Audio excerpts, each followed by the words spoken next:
Newsline with Faraz Shaukat Ali.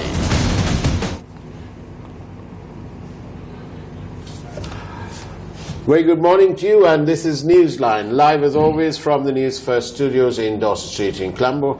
Sorry about that slightly delayed start. It's a wet day again, and do be careful while you're on the roads. Whilst it's wet and damp out there, I believe that today's discussion will be anything but. So let's say good morning to our guest this morning, Mr. Rajiv Vijayasinghe, the former State Minister for Higher Education. Very good morning. Morning for us. Good to be here. Indeed, back and after nice, a very long time. Absolutely, very nice to see you. Have you been travelling the world again? I've been travelling. I've been having cataract operations, and I've been working very, very hard. I say, wonderful. Now then, I thought we'll start with this. With the story that I think all the papers are carrying, that the Prime Minister, Ranil Wickremesinghe, should have taken issue with what apparently the Malvat, the chief prelates, had said through a spokesperson. Well, what do you make of all this?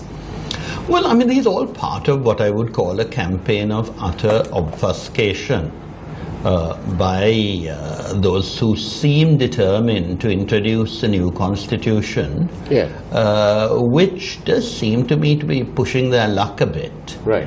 Now, one of the things that struck me is that the Prime Minister claims, this was in the island, that, you know, they have a mandate. Right. And doesn't the media recognize this? Yes. Now, what exactly is this mandate? Right. You know, it's a very peculiar thing to say you have a mandate when you have a government that is a hybrid government. Yeah.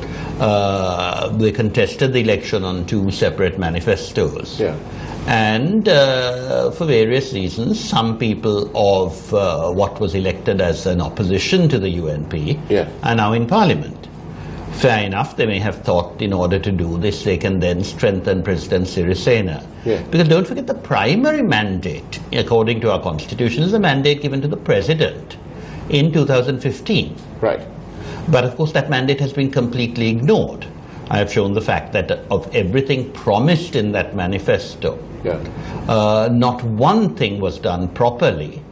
And indeed the only actual enactment, which is the 19th Amendment of the Constitution, is deeply flawed and being perverted. One of the perversions being the distinct promise to limit the cabinet has been perverted through this massive cabinet, which of course is a form of winning people over. Now the interesting thing is when the Prime Minister talks about a mandate, he ignores the fact that twice his party subverted what is termed a mandate. A mandate is given for a particular period. Yeah. And if you want to continue beyond that, you're really breaking your mandate. But in 2001, as I have written to the Bribery Commissioner, the UNP wanted 60 million in order to bribe people to cross over from Chandrakumar Kulkarni's government, which had just been elected a year ago. Is there some substance to this? Of course there's substance to it. It was told me by Nahil Vijayasinghe. I asked him. I have to invoke what Mr. Rasuddin always says, a beat on your head. My dear Faraz, you know perfectly well that I talk very straight. Indeed. But I have written to the Bribery Commission about this, and I asked Nahil, because obviously I didn't want to put him in any embarrassing position. Yeah. And he said, no, go ahead. And he'd point to me, nothing will come of it. Right. And I said, Nahil, nothing will come of it if no one does anything. Yeah. And there were people at that discussion, Palita Kahuna, former Secretary of the Foreign Ministry, who was with Ranil Wickremesinghe in Law University. Yeah. And Nahil said this very clearly. He actually described the way he gave the checks to Ranil, and he said Ranil was so delighted he fumbled and dropped one. Oh, right. There were two checks. And I think he told someone who mentioned this to me that he has photographs of the checks. Who has? Nahil, the ones he gave. But this is what someone has told me subsequently. Yeah. But then this harked back to what Ranil told me on Christmas Day 2015, which is that he had to go and see Rauf Hakim, because Rauf wanted money to cross over. And my sister said, what? And he said, no, this is normal. And of course my mind harked back to Christmas 1964 in my house when Ranil's father, and Ranil's father was a wonderful man with a great sense of humour. He described how they had bribed people to cross over to bring down Mrs. Bandaranaike's government. There was a chap called Tilakaratne in Rathgama. They'd given him a house. So that, this bribery happens. And the Prime Minister's idea that he's very clean is absolute rubbish, because for a long time he gets other people to do his dirty work. Now more and more he's doing his dirty work himself. But him talking about a mandate is rubbish. And I find it astonishing. Of course, Chandrika Kumaratunga lives by hate, so she hates Mahinda more than she hates Ranil. But he brought down her government, and very clearly there was bribery involved. So I think this idea of subverting mandates is really a bit silly. But if you are able to, and if you want to donate money to a political party, there's no law against that, is there? There's nothing against the donation. No. I don't think Nahil did anything wrong. But the fact that Ravi Karunakaran, and now we know why Ranil is so dependent on Ravi, because Ravi was in a sense the financier. For a lot of these. And some of it was through cajoling businessmen to give money to the party. But I don't think Ravi made any bones, and it's quite clear from the last 2 years that he has absolutely no compunction about behaving immorally and illegally of using the money to bribe people to come over. Just as, what was absolutely horrifying was when the Prime Minister and Malik and Hashim initiated the initial bond scam. And you notice that Kabir and Malik said the bonds were not discussed at when the breakfast meeting. And the Ages Department didn't question them. It's really, I find, horrifying. But if you look at Ranil's statement in March 2015, he says that at that breakfast meeting they decided to raise it through bonds. So who is lying? Is it the Prime Minister? Or is it his trusted Lieutenant Malik? Or is this part of a concerted effort at obfuscation, which it's a bunch of crooks is it also possible that the Prime Minister was under-informed of the fact that maybe actually they didn't discuss it, but he was told that they did? Well, in that case, the Prime Minister should explain himself. And don't forget, I was told by somebody who knows him very well that I shouldn't blame the Prime Minister because he was led up the garden path. By and well, they wouldn't tell me. I think they meant Malik, but they wouldn't tell me. And then because I asked was it Malik, and there was no answer. And then I said, well, how could he be led up the garden path? He defended Mahindran so vociferously. And then the answer is Mahindran was led up the garden path. And then you begin to understand that what I call UNP groupies have no sense of what is plausible. But their claim was, what they said is Ranil doesn't really know as much as he thinks he knows. So when he was told he's a way of raising 1.5 billion rupees to pay off a debt, because they owed a lot on media, he thought this is a way of raising 1.5 billion. He didn't realize that the consequences were, if he was going to get 1.5 billion to pay off the debt, the crooks wanted at least 5 billion, because they wanted profits. And then, of course, the following year, Ravi did this in spades. But, again, it's horrifying, isn't it? Here are the bank leaders, again Ranil's groupies, Roland Pereira, Paul Pereira's son, Ronald, who says that twice Ravi lied to them and said, don't bid. But did they say anything about it for 18 months? What I would have done if the Minister of Finance had deceived me, not once but twice. And I certainly would have been deceived the second time. I would have immediately reported that fact to the President. But these guys kept quiet. They kept mum. They all so what has happened to you? What's happened to your letter to the Bribery Commission? Well, I finally, about a month later, got an acknowledgement telling me about a reference number to contact them. I don't need to contact them. They should take action. I've written to the President, and I've copied it to the legitimate opposition, Dinesh Gunawardena, as well as Sambandana and Anukumara Dissanayaka, to tell them take action, because the Prime Minister shouldn't have impunity.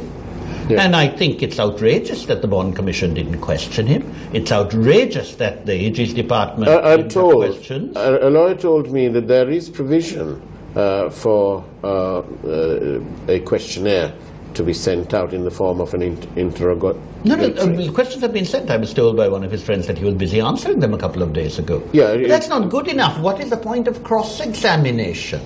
You cannot allow a crook like that not to be cross-examined. We have Dapale de Oliveira reported in the press, not yesterday but the day before, in which he says that he considers the Prime Minister a material witness, and that he will have questions beyond the questions posed. But why by did the Commission say that it's closed the proceedings? I think what they did say, to be fair, is they said that it's the end of recording evidence, but if they deem it necessary to have the Prime Minister, then they will have a special session. Well, I remember 1.5 years ago, I said that it was a litmus test of President Sirisena, whether or not he would get rid of Mahendran. Yeah. And a leading cabinet minister concurred with me and said they were all waiting with someone in the SLFP. And Sirisena passed that test. Yeah. But you know, it does get a bit tiresome when you have these tests endlessly. Now, it's a test of the Commission's bona fides. Yeah. Will they summon the Prime Minister?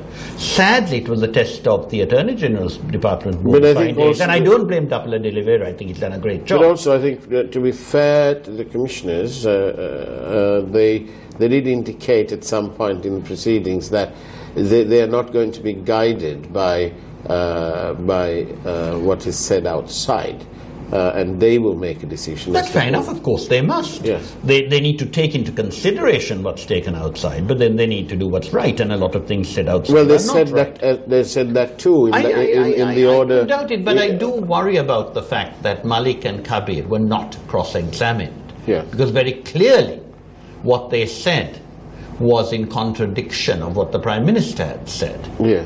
It was also completely wrong that they went to the central bank, as we were told in 2015 at COPE. Yeah. It's unprecedented for ministers to indicate a requirement of funding. Direct to the It's central never bank. done. It's got to be done to the Treasury. Correct. So all these irregularities should have been checked on and questioned, and I get the impression... Is it mitigating to say that, well, you know, we've been in power, out of power for so long, we didn't know the systems, we just thought the most obvious thing. Don't be silly. Is that a bit silly? It is very silly. Right. I mean, Ranil has been Prime Minister endless times, and it's absolutely, really time the country learned exactly what a crook he is.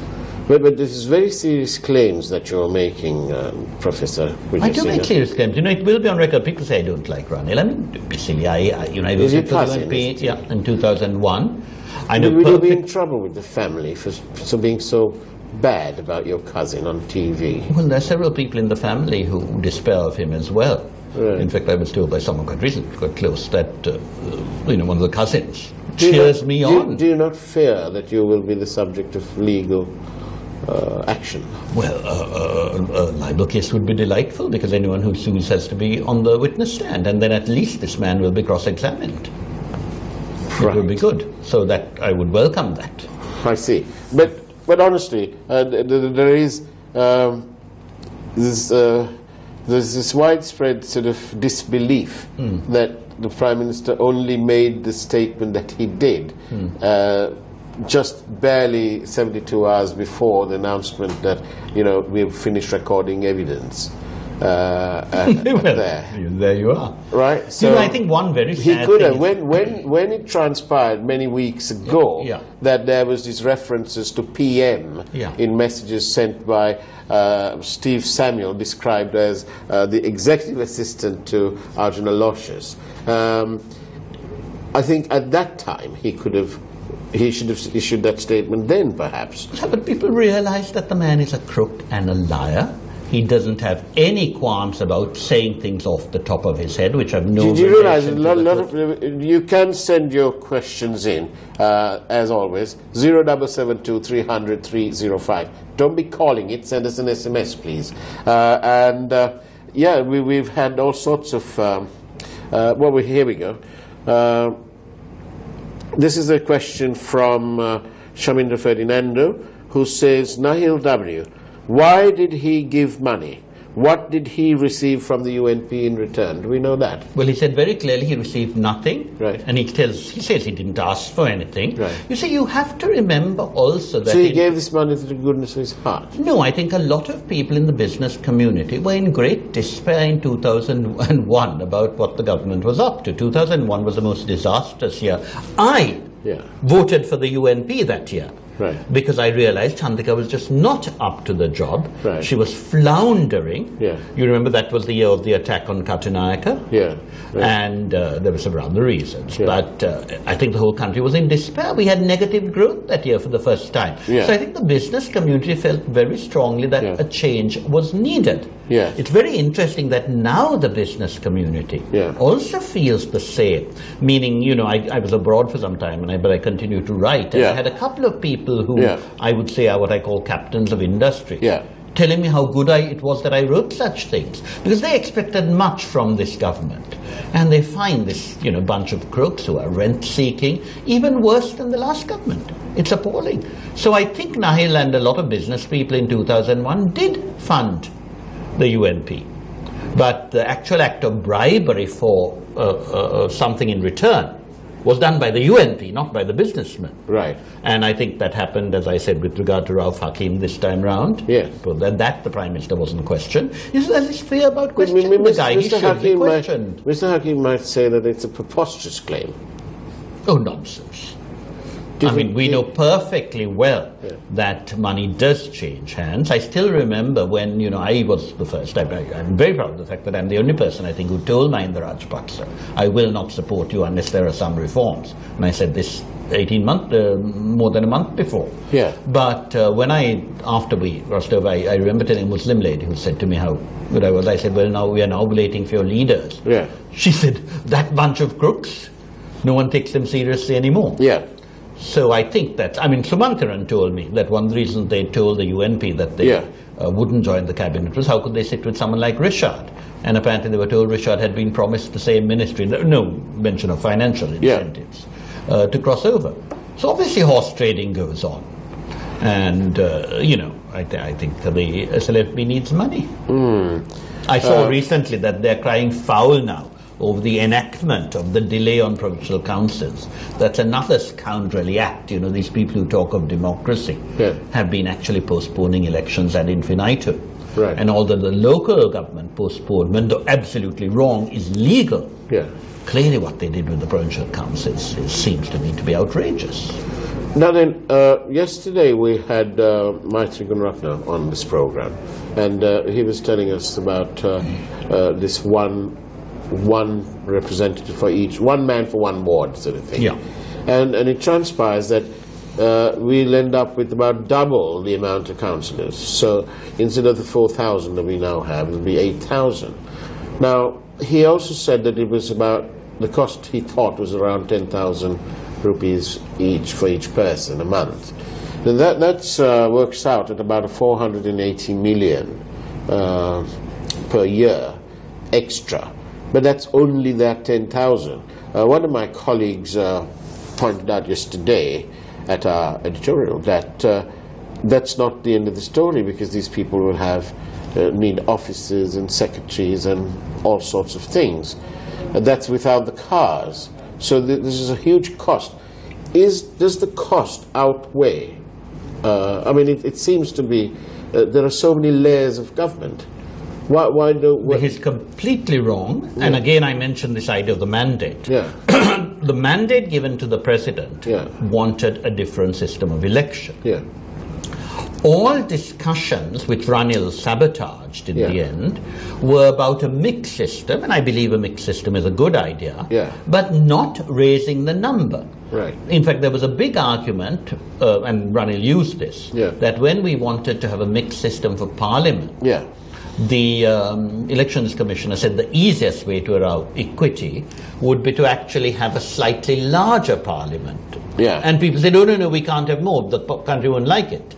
So that was sabotage, but now they've forgotten. You see, when you do PR, it's a very simple thing. If our current parliament is 225, and we still have the old constituencies, if you remember, you just combine a couple of them so that instead of, I think it's 196 or it's 168 constituencies, 168. Instead of 168, you reduce the number to 100 constituencies by combining some very small ones. And then you have PR for another 100. Okay. And then you have another 25 to play around with. Right. But what they're doing with all these other things is taking the original figure and doubling it. Right. And that is completely unnecessary. Because in any case, as you know, because no one has bothered to redraft the Local Ordinances Act, I tried to help the then minister. He had a very good secretary whom these guys have accused of fraud, one of the best public servants. And what you needed to do was to lay down clear criteria of what they should be doing. At the moment, the local bodies have 7 tasks, 2 of which have been taken over. Because, for instance, water supply is meant to be a local job, but except in Kandy, it's done by a central board. And you need them to work out the number that is wanted. And that number is actually much smaller. It's smaller even than the present amount. Because you then have committees, you need more consultation. So the committees should not be top-heavy with representatives. They should include mandatorily representatives of rural development societies, etc. We did a draft. But, you know, one of the problems with the Mahinda Rajapaksa government was they just completely ignored it and didn't move forward. Ataullah tried as minister, and I told you his secretary was a very enlightened man, but nothing moved. So there's no study of the purposes of these institutions. Ditto with provincial councils. You have no need to increase their numbers. Now then, it's very criminal what these people are up to. Mr. Risripala Tenakun has sent us a message. He's not here, he's overseas, and he's asking you if you think that the last witness, when he came by, Noan Salgado, whether you think that is a bit of a sort of red herring? What about? That Mr. They bribed everybody in sight. Yes, he comes there and he gives a list, and he says that that there was a slush fund in effect, is what you said. Well, that raises even more questions about perpetual treasuries itself. But you see, the real But to be fair, those payments went to internal companies. But to internal companies of perpetual treasuries. And Mr. Fonseca, the member of the Monetary Board, said that these payments sort of masked the real beneficiaries. No, of course. I mean, we know who some of the beneficiaries were. For instance, the apartment, and that poor girl has. Well, we can presume that. Well, yes, but I think part of the problem really is that bribery doesn't only mean paying retainers, it means getting servicers. And I think it's very, very clear. You see, one of the red herrings they keep throwing around is that Cabral benefited perpetual treasuries. We in COPE got a whole list of the bonds issued to perpetual treasuries, and they were minimum up to 2015 February. And then they skyrocketed. And you know, your Shamir, who, you know, sometimes thinks he has to support the government.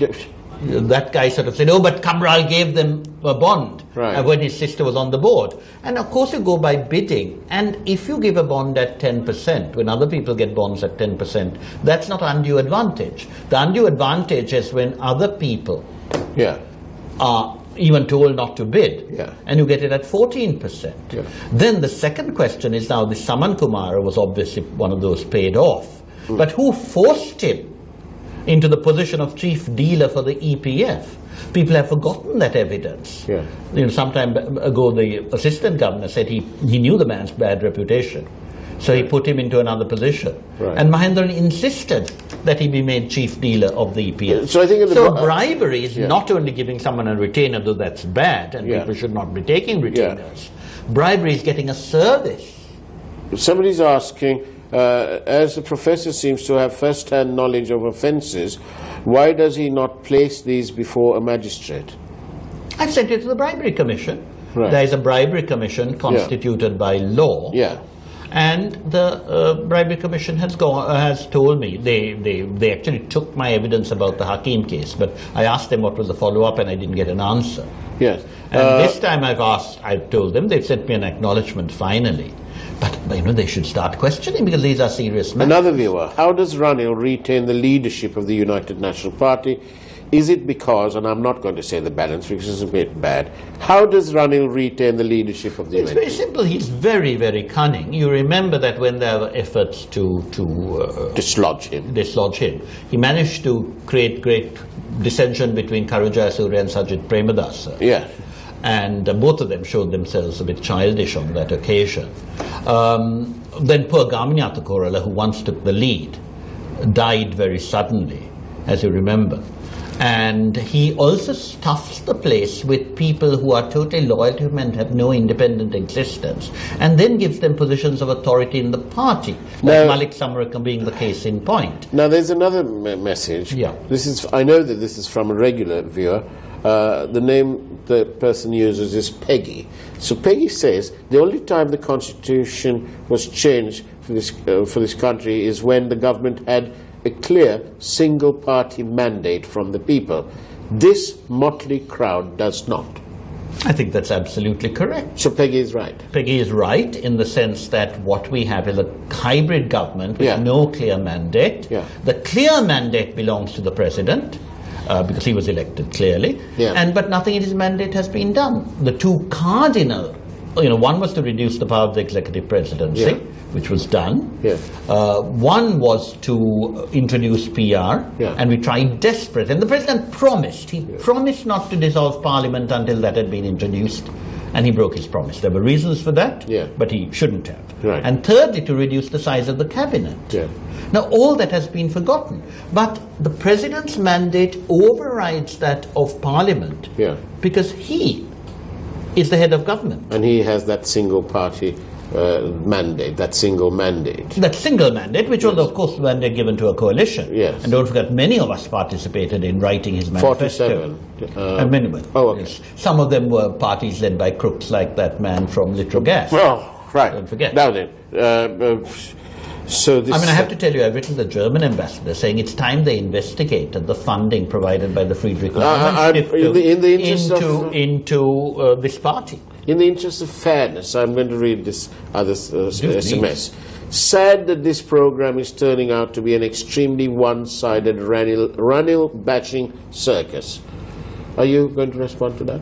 Well, I think we have to think of the needs of the country, and Ranil has to be bashed. But I think I also said very, very sharp things about the need to question Kabir and Malik more. Indeed. And in fact, there's this, where there is great power, there is great responsibility. And Ranil, who sees himself as the head of government and who makes pronouncements about mandates, is leading this country to ruin in every sense. In the long run, when we have a look at this whole thing, it's all well and good them having breakfast meetings and lunch meetings and all that. But during the breakfast meeting, these two did step out of that meeting, come back in. Now then, the thing is, even though the Prime Minister concurs that it was 15 billion that was needed and so on, the Deputy Secretary Treasury, Mr. Artigala, said under oath that there was no such requirement, that they had money. No, that's absolutely. And they didn't have to do this. No, because the whole thing was planned. Cabral told us he'd actually left a plan for the debt recovery. Right. And don't forget, our debt was much less in those days than it is now. Right. And Cabral's plan was completely ignored. They insulted him.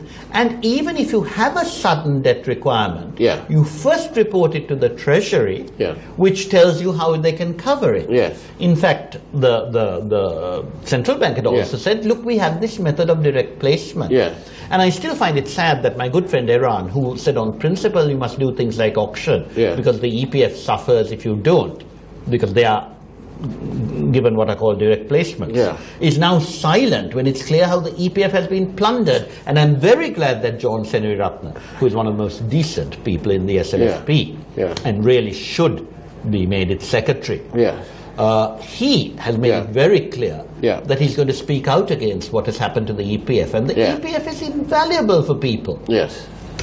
Now then, last SMS from members of our viewing public.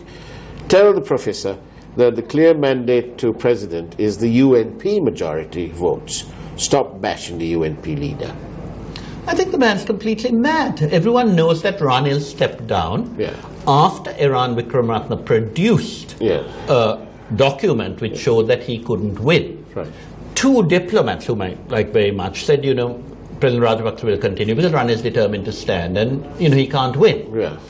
it was because the UNP sensible guys, who have now been sidelined, why didn't they run a minister, produced this document, that they persuaded Ranil to step down, and they persuaded Sirisena to stand. Right. Now, I think Sirisena's problem was that he rather expected some more people in the SLFP to join him. Yeah. And they didn't. And therefore, after the election, he gave more authority. But Sirisena is not a UNP president. Indeed. And Sirisena has made it very clear that his vision of society is very different from that of the UNP hierarchy. Yeah. And it is high time the people who think that, you know, Jampati Vikramatne said shamelessly when we were doing the manifesto. Yeah. The first thing to say is power must be handed over immediately to the Prime Minister. Indeed. What mandate? What mandate? And I told Jampati, A, you're wrong. It is morally wrong to ask people to vote for Sirisena and then say you're going to give power to Wickremesinghe. Yeah. And B, you're playing into Rajapaksa's hands, because what Rajapaksa dreams of is a contest between him and Ranil. Now then, it's been lovely having you here, and the time's just flown. It's already 7:30. Well. But you'll be, now that you're here, you've stopped gallivanting around the world for the moment. I'm sure that you'll be you'll be able to join us on one of our longer programs, perhaps Face the Nation on TV1, which is broadcast straight after the news at 9:30 p.m. on TV1 on a Monday. But in the meantime, Professor Rajiv Vijay Singh, thank you very much for being here. Thank you, and thank you to all the listeners, including those who give me what I would call a dolly shot. Yes, indeed. You know, so indeed. Obviously he's not a UNP government. But right. I think it's very good of your listeners to put themselves in a foolish anyway, Thank you. Somebody says this is all hearsay. The people should stop paying local taxes. If the bribery commission has not acted, why are they in business? And is there an email address to Newsline? And we will sort one out, okay? That's about it. So thank you very much, and that's the way it was on Newsline on Friday, today, the 20th of October 2017. Take care and God bless.